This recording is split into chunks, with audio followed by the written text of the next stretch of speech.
For years, I have been accused of being naive. That I was naive for the partnerships that I built with your community. That I was naive for trusting you. I was naive. But I wasn't naive for trusting you. I was naive because I thought that violent anti-Semitism was a relic of the past, that we had evolved beyond that. Sure, a swastika would appear on a building from time to time. And sure, my mom had a cross burned in her front yard the night before her Jewish wedding in rural Missouri. But those were the actions of masked and hidden cowards, afraid to show their faces because our American values would shame them back into the dark corners from which they crawled. There wasn't a real threat, I thought. And yet, as a Jewish kid, I grew up in a post-Holocaust era where we were taught that the reason to be Jewish was simply to defy those who hate us. I pushed back against my elders who found little inherent value in Judaism's 613th commandments. Instead, they emphasized and added 614th, not to give Hitler a posthumous victory. Thou shalt not assimilate. It wasn't enough for me. I wanted to be Jewish. I wanted to be a rabbi, not to spite Hitler, but because Judaism is beautiful. Now, intellectually, I knew that anti-Semitism has always been baked into our culture. I knew that it never disappeared, that we had just successfully shoved it back beneath the surface.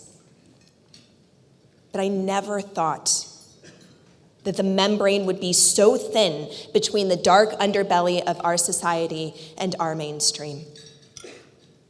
I naively thought that I would simply have to fight the same battle for the Muslim community that was fought for the Jewish community, that we would have to shove those anti-Muslim sentiments back underneath the surface, even if they were baked into society, that we could make them unmentionable in polite company, and that there, the hatred would stay.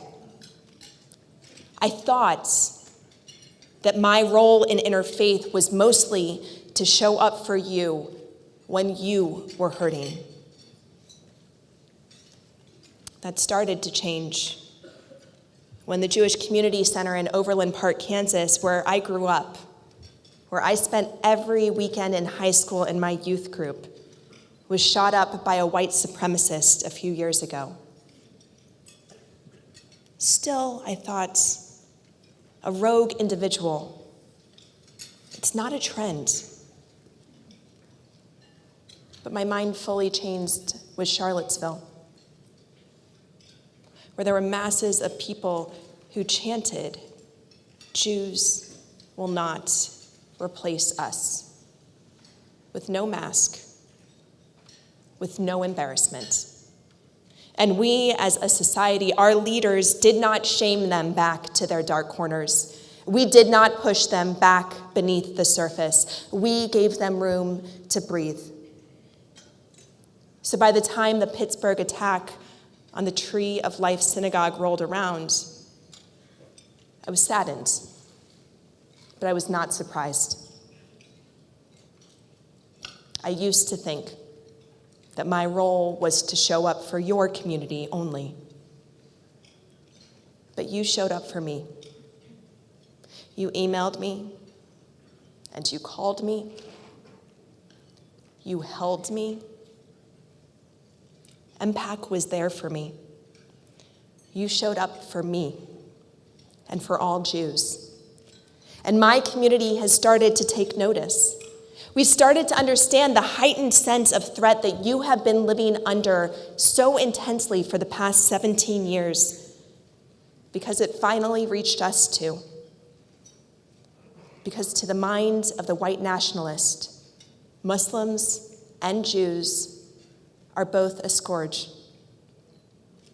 If it is not yet clear to the entirety of our communities, we are in this fight for the American soul together.